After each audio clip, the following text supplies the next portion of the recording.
think AI might be the one subject that quite a large group of us in this room will own up to not knowing much about. Presumably the rest of you know it very well. So I would propose that we kind of start at first principles and ask each of our panelists here just to tell us, kind of in their words, what AI is, what's happening with it at the moment, and where it goes from here, in a very much a primer sense. Should we start off with you, Joe? Sure. Let me actually start with an example, and that will probably explain it better. And what happened initially is there were coders who were actually giving instructions, explicit instructions, to understand some content. So for example, if you were trying to recognize cat images, you would start with edge detection, you would start with looking at ears, looking at eyes, a round face, some furry ball kind of thing. That's what would start recognizing a cat, and that was explicitly coded by engineers out there. What's happening with AI is you're converting that kind of recognition into something as a mathematical equation that the machine will learn and get better by itself. So for this to happen, you need to have a large data set and huge computing power, both of which are available today. So what you do is give millions of images of various animals, and on the output you would say these are the kind of images that have cats. And the machine itself would start learning and getting better at recognizing this. So that's how AI is different from traditional forms of, say, coding or programming. Okay, do you want to have your version of the same? Hi, I'm Rohit. So I'd like to just build on what Jaideep mentioned. So in the past few days, as we know that AI has become quite a buzzword. But even with this, there's been some misconception, which I think I should probably clarify at this point, related to the terminology. So people confuse AI, deep learning, machine learning, and big data, and they kind of use it synonymously, which is not the case. So AI is anything which kind of mimicking human intelligence to solve a problem using computers. So it can be a brute force way to do a thing, or it could be an intelligent guesswork, or some kind of statistical things, or as Jaideep mentioned, we can basically try to learn from lots of data and try to mimic what probably a human brain would do in essence. Okay, and if you can give us your version of what AI means to you in your business. What AI means to you in your business and where it's going and what your vision for AI is. See, I think Rohit is right, and what we need to understand is, AI is a more buzz term now, but it's not that it started now. So I got exposed to AI because of my love for music, and Pandora, the radio service, used it very well. So I'll take a small example. There was something called a music genome project. It was a PhD project started by I think 3 people in 2004. So Pandora wanted to guess your 5th song after you heard 4 songs on Pandora. So they were kind of trying to do it with quote-unquote machine learning algorithms, which are pretty generic. I mean, they need to consume data and, kind of guess the next thing. But they were failing in it because they were attributing the songs based upon some kind of software. And song attributes like, it's 20% jazz, 30% blues, 10% something, and, that way. And then they took the help of the Music Genome Project, where they put attributes around each song in a very deep manner. And their conclusion was that the manual attributes with machine learning is the best solution. So I think one thing which I have learned, some I have learned from Rohit and some I learned from many other people who are experts at machine learning is, to begin with, I started doing a course and I started doing all those regression and all those things. And I thought, this is the way to go. And I was good at stats. So I thought, let's kind of be the best at it. But slowly my CTO told me that you don't get so excited. All these codes are already written. There's huge amount of libraries available. Your, statistical sheets are not going to help you much. So what I felt is important is what problem are you solving? And what algo are you writing? What is your final outcome which you want to achieve? And sometimes that outcome also needs to be refined again and again. I'll kind of talk about it a little later. It's a longer kind of explanation. Okay, Jenny, can you? We were talking earlier about how Netflix are using AI, which I think illustrates some points. Can you describe that to us? Yeah, sure. So typical use case of AI in publishing, especially towards consumer-facing sites, is personalization, right? So, and there's a famous quote from Jeff Bezos saying that if Amazon has 4.5 million customers, they need 4.5 million home pages. Not in terms of layout, but content, right? Each person needs to see different content. And that's, I think publishing world is also reading from that. Now, building on top of that is e-commerce has always been at the bleeding edge of AI. And we're seeing that taking shape in media and entertainment as well. Something that Netflix is doing pretty well is personalization, not only with, say, images, or not only with content that's there, or content recommendations, but even personalization based on jacket images. So, for example, everybody here, if you've seen, say, Sacred Games, right, you could have seen a different jacket image. You could have seen something with Saif Ali Khan versus I could have seen something with Nawazuddin Siddiqui, and somebody else could have seen something with Radhika Apte as the lead image. And this is live on Netflix. You can test it today. It's very personalized to each person's preferences. So if you're browsing mainly Saif Ali Khan movies, you'll start looking at that, or it could even be something with a darker background or a lighter background. This is the kind of personalization that's already happening, and a lot of publishers are building on top of that as well. Personalization of content in terms of what to recommend, in what form to recommend, whether you like long form content or short form content, summary of the content itself, and at what time should I deliver that to you. So that's the kind of personalization that media industry is going towards. So do we all sort of recognize that what we're mostly talking about is a way of personalizing media? Is that the kind of the focus really of AI? The end result of AI is that my media becomes just what I want. That's one of the solutions that AI can handle. There's a lot more I think AI can do around data gathering, around, say, fact-checking, fake news, fact-checking part of it. All of that is also where AI will help. Okay. Sorry, Sandeep. See, I think,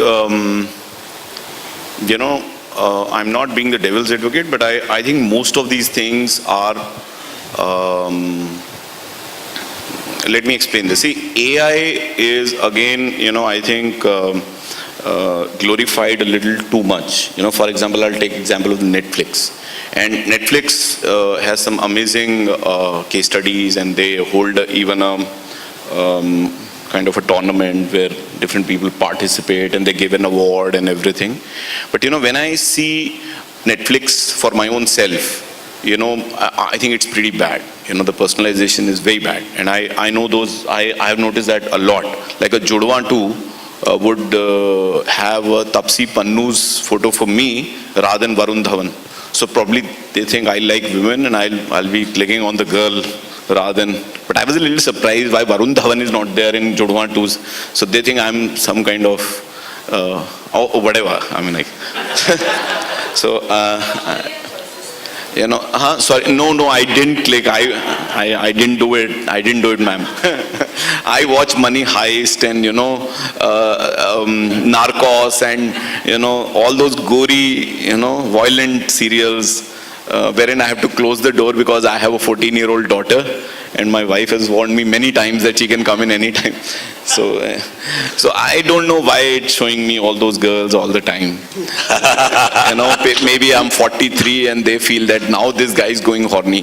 So This discussion is being recorded, so you might be in trouble. yeah. So, I see, if you read the algorithm is collaborative filtering. So collaborative filtering is essentially, if I've liked 3 movies and he's liked 3 movies and he's liked 3 movies, and there is 2 movies wherein our set is kind of being intersected. So he likes 2 and I like 2, but the third movie which he's seen and I have not seen, Netflix would try to show that to me, because there are certain percentage of movies I've liked, which is called collaborative filtering. But problem is, if I like John Hughes movies, okay, and I love them, my childhood is based on them, and most of Karan Johar movies are also based on them. I don't know whether you know that. He takes just one part and builds the rest out of the Indian conditions. The problem is that Netflix doesn't have those movies. So how is it's going to show me a 16 Candles or other movies, because it doesn't have it. Similar thing I experienced with Outbrain. Now Outbrain, when I met those guys in New York, they've got 200 data scientists and all this AI thing.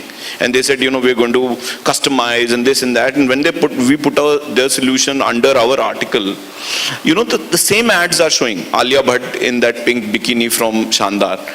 Time and again, I said, look, this is the only thing we see. This article is about Mr. Modi or something like that. So what I'm saying is that they had finite number of ads. Does that not say, though, that you need AI at the back end as well as the front end? So you need to drive your content, in that case, your content strategy with AI in order to distribute it with AI. Is that sensible? See, the publisher businesses have not matured in terms of using AI. So, publisher businesses are all about breaking news. So if today there are release of Manto and Batti Gul Meter Chalu, so we are focusing on those movies. Movie review of the press show of Batti Gul Meter Chalu will come in another hour. So we are not too much AI driven, we are very news cycle driven. So we are not using AI, but the people who are using AI, what I'm saying is that the data is not good enough for them to use the AI. The algorithm may be good enough, is what my observation is. Okay, Rohit, did you have anything to say? Yeah, I'd like to add here that what I believe is that publishing is probably a two-sided platform. There's a content creation that's happening and there's a content consumption that's happening. I think we've touched on upon content consumption in a way through discovery and recommendations, but I think AI can also help in creation and augmenting you to create better content. For example, let's say you are writing an editorial, some news article, right? So I believe the process is that you write something, then some copywriter kind of reviews it, and then it's published, right? Now, we may not require a copywriter for that. Now what can happen is that as soon as you're writing a particular piece of language, the computer can detect whether it's grammatically correct. It can also detect hedging and weasel words and just prompt you there and then. We can also have checks for plagiarism in place. So that's one way in which it'll actually helping you create better content. Okay, that's an interesting touch on the kind of automation process, if you like, in the news and content business. Do we have some questions? You can always give us the list of films that your computer shows you because of your previous habits, if we have some entertainment. Yeah, sorry. That was half a joke. My question is, are there, by the way, Sandeep, my Netflix homepage, the match is really good. So it irritates me it's good, because I want to explore more stuff. So, that's a aside, that's a comment. My question is, are there news organizations elsewhere in the world which are using AI? Which of them are doing well? And how do they use it? I can take that. There's actually a recent example of Fox Sports with the FIFA World Cup that just concluded, right? So what Fox Sports did is they had access to the entire footage from the 1950s. And they partnered with IBM Watson to start analyzing this entire set of footage to identify where goals are scored in each of these matches. And there's a number of matches played across the years. So they could identify where goals are scored, where there were penalty kicks, where there were red cards, all of that, which would have taken, a human could have done it, but it would have taken, say, days or weeks to get that done. And that's basically what the way publishers should arrive, to start thinking of AI. And Ben Evans at the Gen Summit this year had mentioned this really well. AI today matches the intelligence of roughly a 10-year-old. Right, so whatever you can teach a 10-year-old to do, AI can probably do that. Classify images, cat images, dog images, horse, whatever there is, that it can do it really well. It can look at, say, profanity filters. It can look at certain words that are there, tagging, all of that it does really well. But that's the low-hanging fruit, right? Now, there's a lot more that's happening around understanding content, understanding natural language. And what publishers should start thinking of is, what if you had 1 million 15-year-old people working with you, right? What could you use them for? Let's say you had the Panama Papers or anything out there. You can use them to scan everything and make contextual summaries of them that you can start writing stories about. That's basically how it's being used. My point is not about replacement of, necessarily about replace. It could, of course, replace, like you have surgeries, robotic surgeries, for example, and I think you could take it to the next level. My point is, are they using it to create better content, to create a more efficient digital publishing? I mean, are there examples of AI being used? Or it is still, all this is experimental lab work stage right now? It's a bit of both. It is evolving. As I said, the Fox Sports example is out there. You can actually read about it. It's already in place. There are a lot of startups that are actually doing things around content gathering. So there's a startup, I think, in the Boston area called Phrase, which you can say India versus England or India versus Pakistan. It'll summarize the entire match series from whatever timeline you want. How many matches have been played, who won what, who are the best bowlers, best batsmen, all of that would have taken humans to, they could do it. It will take a day to do that, but the machine can just run that in a matter of minutes and get that back. And because Washington Post is owned by Jeff Bezos, are they doing anything interesting in this area? Do you know? Does anyone? Recommendations for sure. I mean, that's something they're already doing on personalization. I don't know what else. It's still a closed system there. All right. Okay. Data crunching, how is that AI? Crunch loads of statistics. Any computer does that.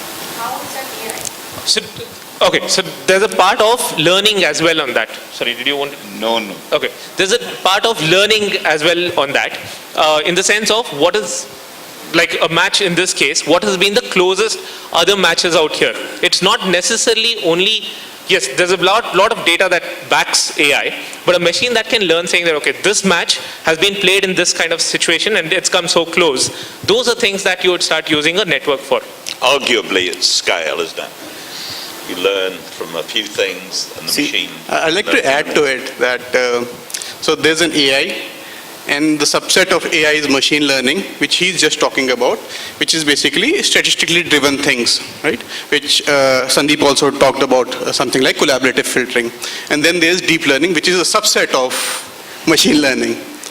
And, Sorry. So I'd like to add trivia here that as Jaideep mentioned that IBM Watson created some stats and things like that.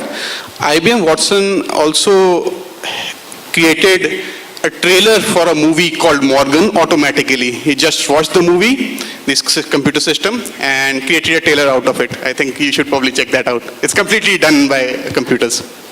Okay, other questions?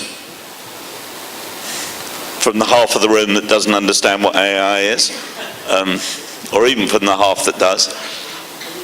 Must be some more questions or comments on this. We'll take comments. Could I, no, Rohit, may I ask you a question? Sure. You were only briefly in publishing, right? And then you've been in e-com and elsewhere, okay? So when you look at the application of AI in publishing, vis-a-vis its application elsewhere, as you've seen, do you see a connection between the two, or do you say, listen, broadly the principle is the same and that's how it works? And is there anything for publishing to learn from the way AI has been used in, say, e-commerce? So I think there are some parallels. For example, if you talk about collaborative filtering, it can be used at any number of places, right? If we want to, let's say, try to find out a similarity score between different things. It can be movies, it can be two people.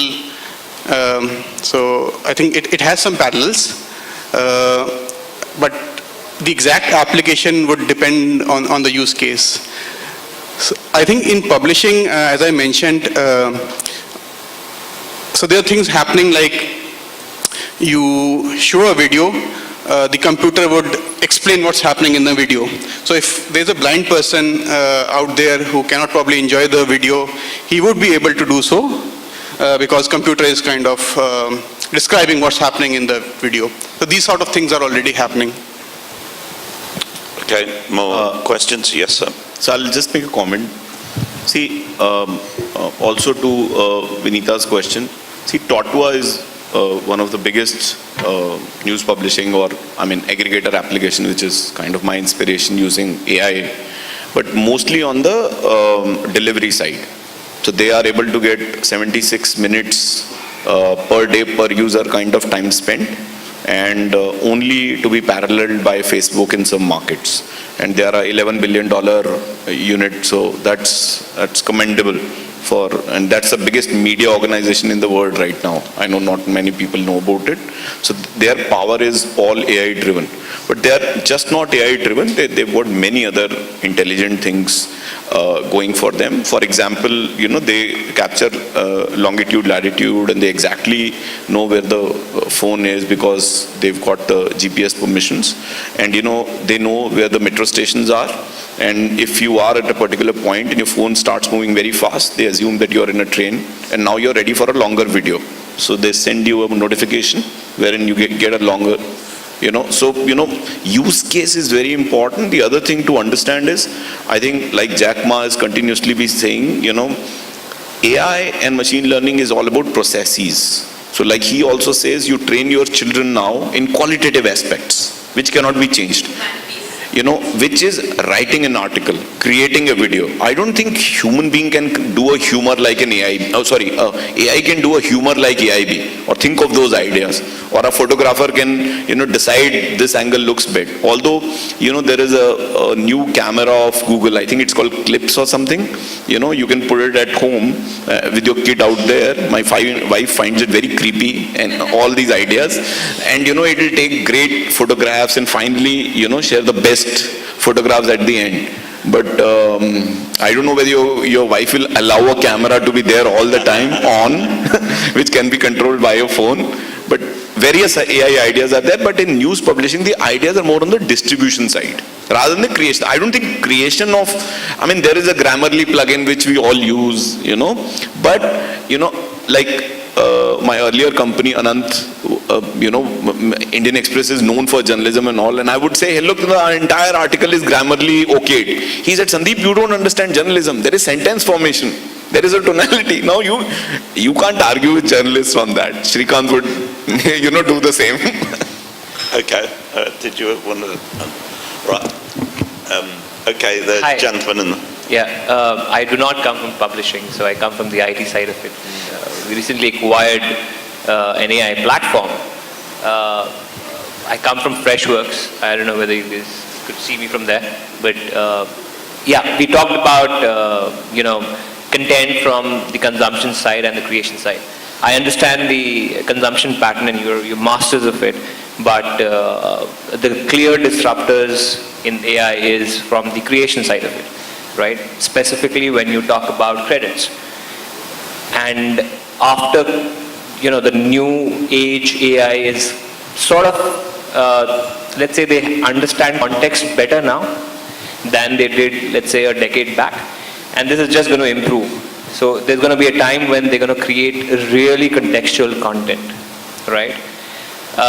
They might have a decent sense of humor. We don't take them lightly because we know they are bots, right? But what if we don't know and they're producing content left, right, and center, much more than all the publishing house put together can? Isn't it a problem for the future from the publishing side of it?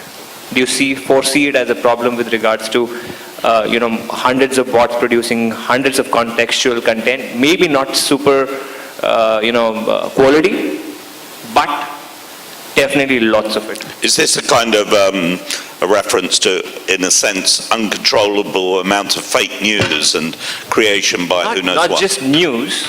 Yeah. It just could be reviews after reviews of books and videos and locations and travel logs where they have not actually traveled, but because they can understand videos, they can understand pictures, they can read through other articles, they can create fresh content.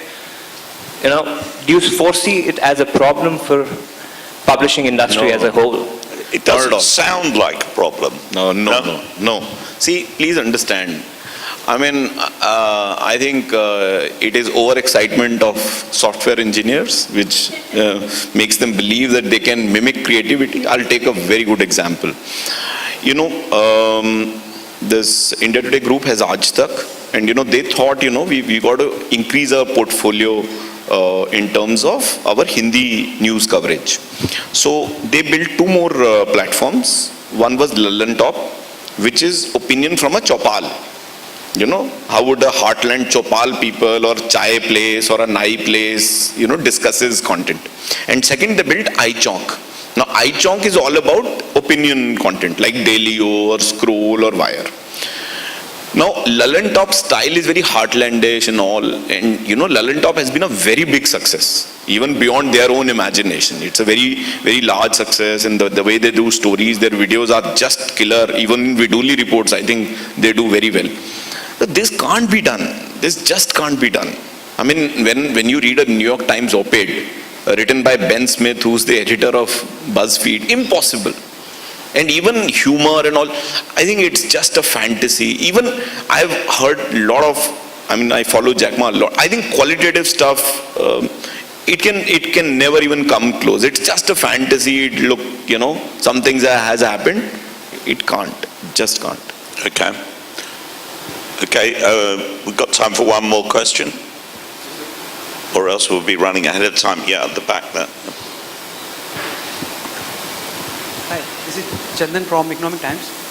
My question is there any use case where AI helps publishers? Can you hold your microphone closer so we can't quite hear? So my question is there any use case where publisher got help from AI to identify fraud news, fake news, any case? Like real-time identifying, is that news is fake or something real? Is there any use case? I think the research is still going on. I think Facebook is probably marred by such problems more than anyone else. So the research is still going on. I think we will reach a stage where this will be, Okay, so no. correct 100%. Okay. No, there are use cases, I'll tell you. For example, I wouldn't want to name a particular political party. What's happening is, say for example, there is an institution showing photographs of helping the flood victims in Kerala. Yeah. Okay? And there is, the photo recognition is one thing which AI has done very well. So, you kind of run the algorithm, see where the photo matches there in which article, and you are able to see that is something which actually happened in Bhopal. And, Alt News kind of covered it.